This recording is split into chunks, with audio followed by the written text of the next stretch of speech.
Bones and the Big Yellow Mystery. My name is Bones. My name is Bones. Jeffrey Bones. I find clues, I solve mysteries.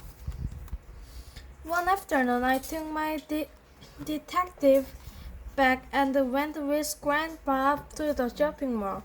It's a big place with lots of people and lots of clues.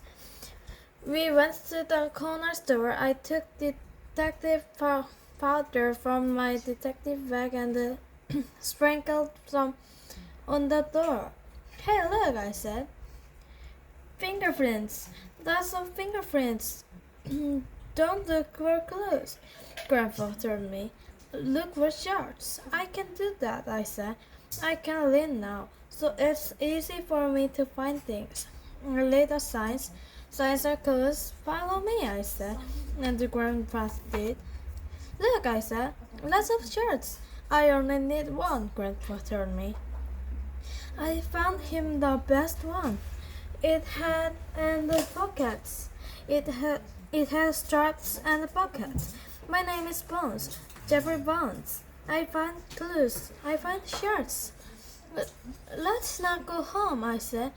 Let's go to the vet shop. I lit the shine and find it. In the window was a puppy with curly hair. Hello, Curly, I said. Curly wagged his curly tail.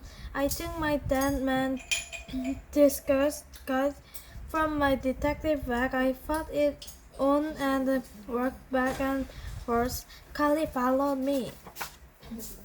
I took off my disguise. He's a good detective dog, I said. He knows how to follow the bad man. He likes you, Grandpa said. I like him too, I said. I want a dog, I told Grandpa. But Mom and Dad said I'm too young. Grandpa nodded. Hey, Jeffrey, someone said. I turned. It was Mr. Green, my school bus driver. Look at Detective Dog Collie, I said. Mr. Green looked at Collie, and I looked at Mr. Green. He looked worried. Mr. Green said, I need you. Sure you do, I told him. Everyone needs bones. I was right. Grandpa laughed and said, Of course everyone needs bones. We need bones to stand and work. This is serious, Mr. Green said. I lost my bones. I need Jeffrey to find it. I took out my fat.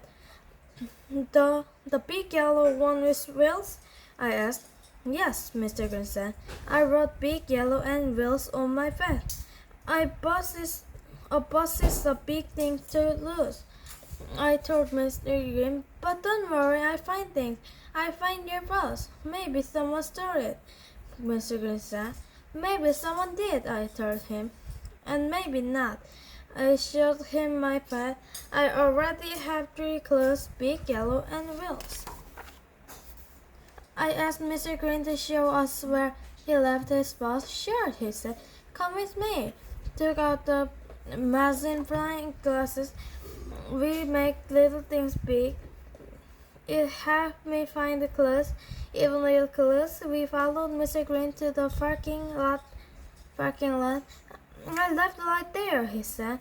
He pointed to a row of cars.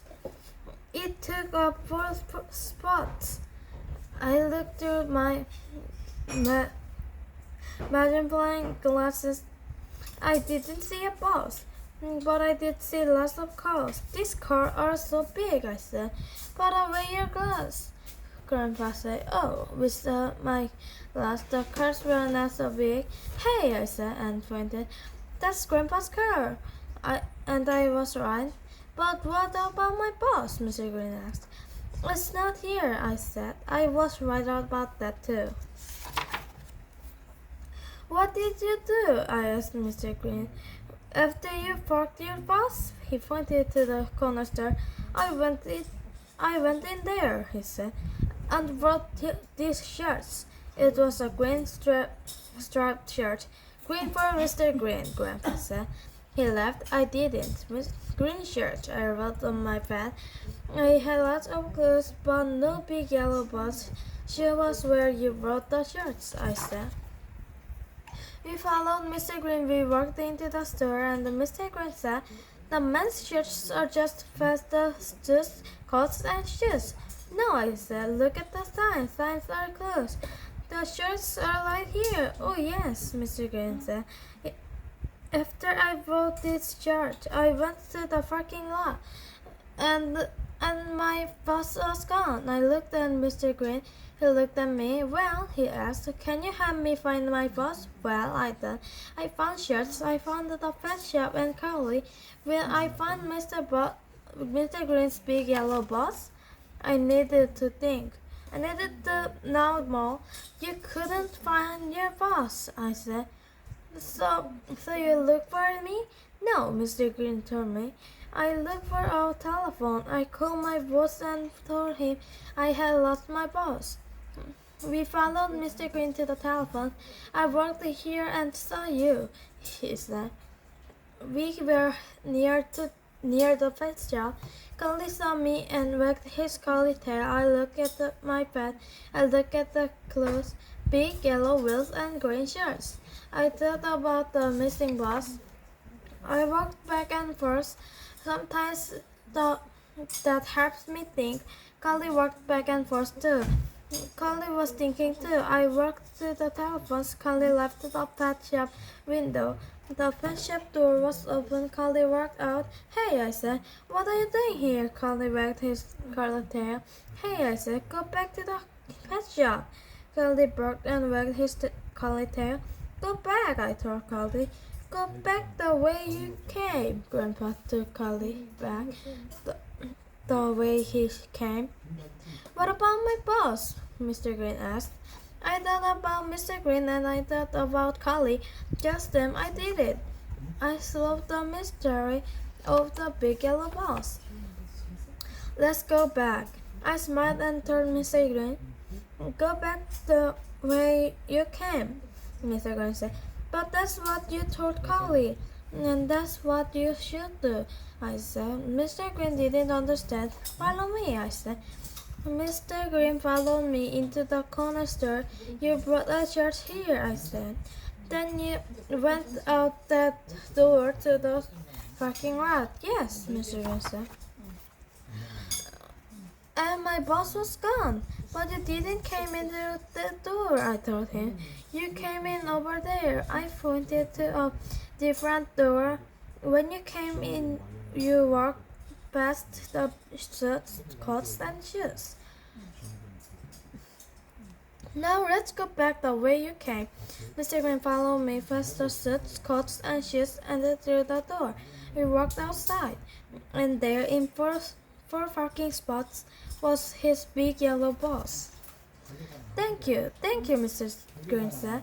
"You found my lost bus." "Your bus wasn't lost," I told him. "It was here all the time." Mr. Green smiled and said, "Let's go back to your grandfather." "Not yet," I said. "First, I must check my clothes." I looked at the bus. It was big, it was yellow, it had wheels. I checked the clothes. "Where are your shirts?" I asked. Mr. Green showed it to me. It was green, so I checked them too.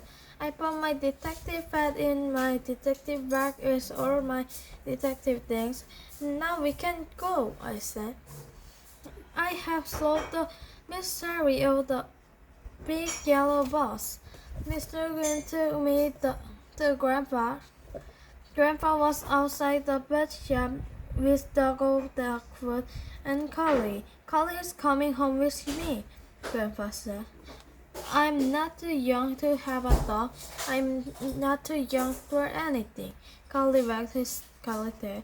He licked my face. "I found lots of things today," I said. "I found clothes, shirts, and a big yellow bus. But best of all, I found Detective Dog Collie." Collie wagged his curly tail and licked my face. "Collie likes bones," I said. Grandpa laughed and said, "All dogs like bones. They chew on them." "Well," I said, "Collie liked these bones. Detective Jeffrey was. Collie liked me." The end. Bye bye.